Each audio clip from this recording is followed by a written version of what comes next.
तस्मात् यजुस्तस्मादजायत तस्मादश्वा अजायन्त ये केशोभयादतः गावो हजग्निरे तस्मात्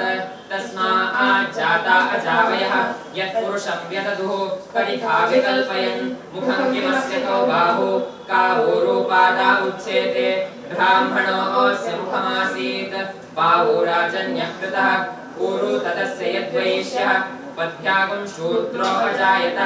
चन्द्रमा मनसो जातः चक्षो सूर्यो अजायत मुखादिन्द्रश्चाग्निश्च प्राणात् वायुरजायत नाभ्या आसीदन्तरिक्षं शीर्ष्णोद्यौ समवर्तत पद्भ्यां भूमिर्दिशश्रोत्रात्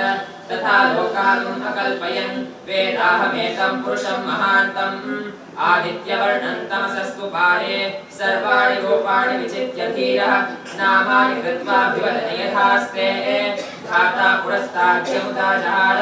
शक्रप्रविद्वान् प्रतिशश्च तस्रः त्वमेवं विद्वानमृतैः भवति नान्यः पन्था अयनाय विद्यते यज्ञेन यज्ञमयजन्त देवाः तानि धर्माणि प्रथमान्यासन् ते हनाकं महिमानः सजन्ते यत्र पूर्वे साध्या सन्ति देवाः अध्यः सम्भूतः पृथिव्यैरसा आच्छा विश्वकर्मणः समवर्ततादि तस्य त्वष्टाविदधद्रूपमेति तत्पुरुषस्य विश्वमाजानमग्रे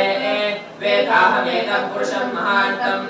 आदित्यवर्णं तमसः परस्तात् तमेवं विद्वानमृतैः भवति नान्यः पन्था विद्यते यनाय प्रजापतिश्चरति गर्भे अन्तः अजायमानो बहुधा विजायते तस्य धीराः परिजानन्ति योनिं मरीचीनां पदमिच्छन्ति वेधसः यो देवेभ्य आतपति यो देवानां पुरोहितः पूर्वो यो देवेभ्यो जातः नमो रुचाय ब्राह्मणे रुचं रामं जनयन्तः देवा अग्रे ददभ्रुः यस्त्वैवं ब्राह्मणो विद्यात् तस्य देवा असन्वशे ह्रीष्यते लक्ष्मीश्च पत्न्यौ अहोरात्रे पार्श्वे नक्षत्राणि रूपम् अश्विनौ व्याप्तम्